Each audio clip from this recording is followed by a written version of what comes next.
Señorías, señor presidente,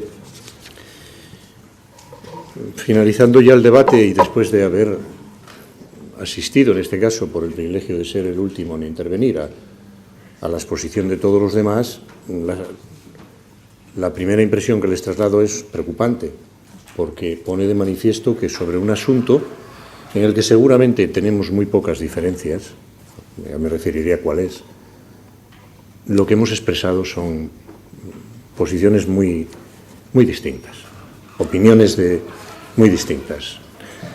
Es un asunto que preocupa. No está reñido con discutir sobre cualquier otro aspecto de la vida política, social y económica de nuestro país. Este es un asunto que preocupa, el asunto de la pretensión de la independencia de Cataluña. Y preocupa a los ciudadanos y preocupa a la gente y se habla de ello y hay que seguir hablando de ello. El problema fundamental no es ese, lo que nos ha llevado a esta impresión tan especial de poca sintonía es la oportunidad y la manera de presentarla. Esta iniciativa que hoy tenemos aquí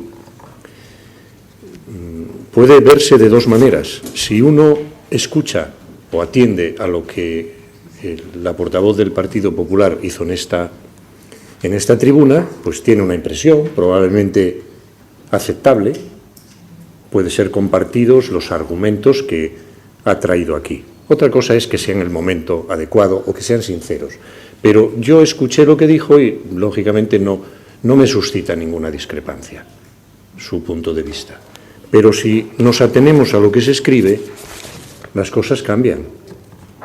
Entonces hay un problema de abordaje de este asunto, un problema formal acerca de quién escribió esto.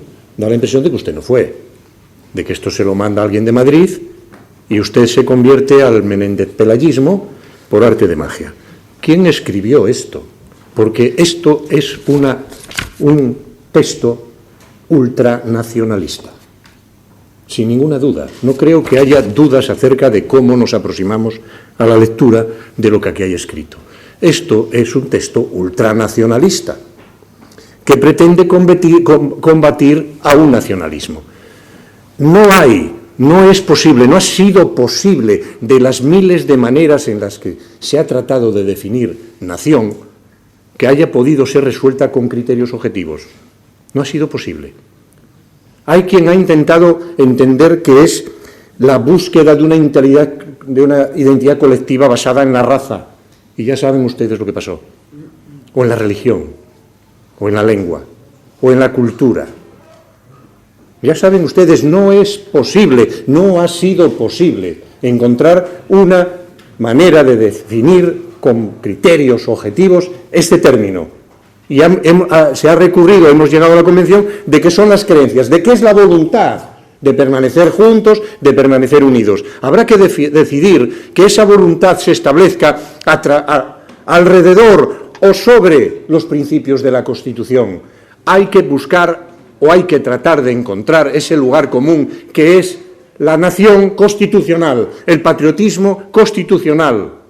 Ahí está el punto de encuentro y será la defensa de los valores, de los derechos fundamentales, será la defensa de la democracia, será la defensa de la pluralidad política, ideológica o cultural, la que permita tener una idea común para enfrentarse a este problema, porque no es sincera la posición. Mire, en la Grecia clásica, Zenón de Elea se empeñaba en negar la existencia del movimiento. Aquiles nunca alcanzaba la tortuga o la flecha nunca llegaba al blanco. Diógenes se levanta y pasea ostensiblemente delante de él. Zenón le dice, aquí, muy listo, siempre fuiste muy inteligente. Diógenes, por eso vives en un tonel. Lo muestras, pero no lo demuestras. Aquí hemos hecho lo contrario. Hemos demostrado que es mentira la España no roba. Hemos demostrado que son mentiras las balanzas fiscales. Hemos demostrado que es mentira el déficit fiscal, pero no se lo hemos mostrado. Y tenemos que hacer el ejercicio político, cívico, demostrar que somos mejor juntos, de que estamos mejor juntos y que defendemos mejor nuestros intereses políticos, económicos y sociales. No habrá independencia el domingo, ni habrá plebiscito, porque hay que cumplir la ley. Se puede ser lo que se quiera, sin duda, porque efectivamente no estamos en una democracia militante, pero por métodos democráticos y con respeto a la ley, a sus propios procedimientos, el que quiera que lo haga. Hay que ganar, hay que vencer y hay que convencer. Y probablemente para ganar, ustedes van a tener que perder, porque si no esto no se resuelve. Gracias. Gracias, señor Lastra.